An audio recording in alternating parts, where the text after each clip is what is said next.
Salut tout le monde, j'espère que vous allez bien. Donc aujourd'hui, on se retrouve pour tester des DIY de matériel scolaire qu'on peut retrouver sur Pinterest. Vous m'avez vraiment beaucoup demandé de faire ce type de vidéo-là, puis je pense aussi qu'en général, vous aimez bien les DIY parce que vous me demandez souvent d'en faire. Donc j'espère que vous allez aimer la vidéo. C'est un format un peu différent de ce que je fais d'habitude, mais je trouvais ça le fun de pouvoir tester en même temps que vous de quoi les DIY vont avoir l'air. Donc si vous aimez ça, n'hésitez surtout pas à faire un thumbs up, et si jamais vous n'étiez pas au courant, je publie de nouvelles vidéos à tous les samedis, donc pour vous assurer d'en manquer aucune, vous pouvez vous abonner en cliquant juste ici. Et sur ce, je vous laisse aller regarder ça maintenant. Donc le premier DIY qu'on va tester, c'est l'incontournable, on le voit à chaque année, et c'est le classique crayon enrobé de DIY pour les rendre un peu plus jolis. Pour être vraiment honnête avec vous, je l'ai jamais essayé sur la longueur complète du crayon, mais j'ai l'impression que c'est beaucoup plus facile à dire qu'à faire, donc c'est ça qu'on va tester. Mais moi en fait, ce qui m'intrigue le plus, c'est côté pratique, parce qu'à savoir si c'est un crayon de plomb, quand on a besoin de le tailler, est-ce que le washi tape va se prendre un peu partout dans le taille-crayon, ou est-ce que ça va fonctionner? Donc c'est vraiment ça que je veux voir aujourd'hui. Bon, déjà, je remarque que ça fait pas toute la circonférence du crayon. Il va me falloir un autre côté. Peut-être parce que le mien était pas assez large, en fait. Ça fait déjà des bosses. Je pense qu'il faut vraiment être minutieux parce que ça fait vraiment des bosses partout sur le crayon. Puis ça fait pas la belle texture lisse qu'on voit un petit peu partout sur Pinterest. Si je vais un peu plus lentement, ça fait moins de bosses, mais ça en fait quand même un peu. Fait que je pense que si on y va vraiment tranquillement, ça pourrait peut-être fonctionner, mais faut vraiment faire attention puis vraiment y aller là, millimètre par millimètre, parce que sinon ça va faire des lignes. Mon premier verdict, c'est que ça donne un résultat pas si mal si on s'applique. Si on veut faire ça un peu à la va-vite, ça va pas vraiment donner quelque chose de très beau. Et maintenant, on va tester avec le taille-crayon, qu'est-ce que ça donne. Ah, étonnamment, ça a l'air à bien fonctionner quand même. Ouais! Je suis vraiment surprise, je pensais que c'était ça qui allait le moins bien fonctionner, mais ça fait pas de grumeaux puis c'est pas pris un peu partout dans le taille-crayon, donc je dirais que c'est un DIY qui fonctionne à moitié. Si vous êtes vraiment minutieux, ça va fonctionner.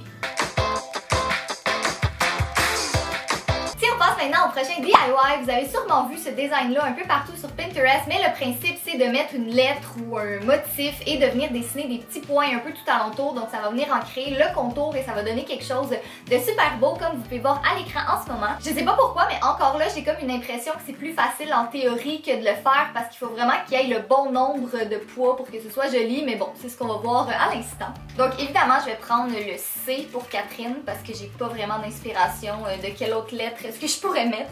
Et je vais prendre mon Sharpie et je vais commencer à faire des petits points. Je sais comme pas trop combien je devrais en mettre. Je pense que je vais commencer par faire le contour. Les autres, ça a l'air d'être ça qu'ils ont commencé à faire, juste pour définir un peu.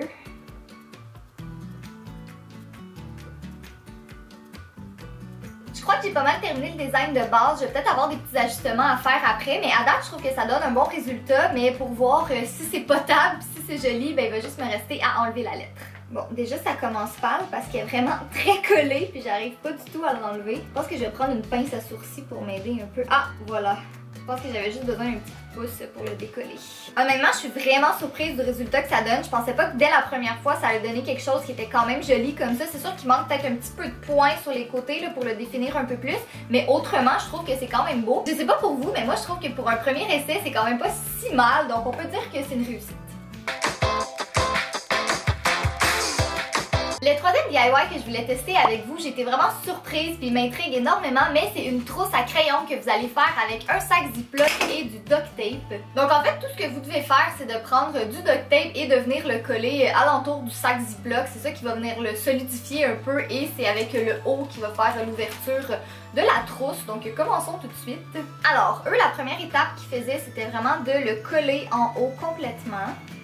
Bon. Jusqu'à présent, c'est pas tellement compliqué. Bon, déjà, j'ai la première rangée de faites, puis c'était vraiment pas difficile. Après ça, c'est juste de continuer.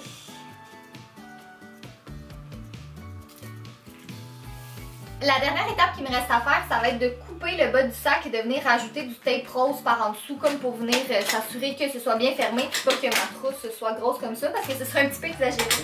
Et c'est le résultat final, donc je vous l'accorde, c'est pas super joli, mais pour fonctionner, ça fonctionne. Vous pouvez venir mettre vos crayons à l'intérieur, il n'y a pas d'ouverture, c'est vraiment bien scellé, puis ça a l'air quand même assez solide. Là, c'est quand même drôle de se dire que c'est vraiment un sac de plastique et du duct tape, mais on peut dire que celui-là a vraiment bien fonctionné. Le prochain DIY qu'on va tester, c'est un petit cahier de notes qui va être fait avec de la peinture aquarelle. On en voit beaucoup sur Pinterest, de plein de couleurs, de plein de motifs différents. Ça a l'air super facile à faire, donc c'est ça qu'on va voir à l'instant.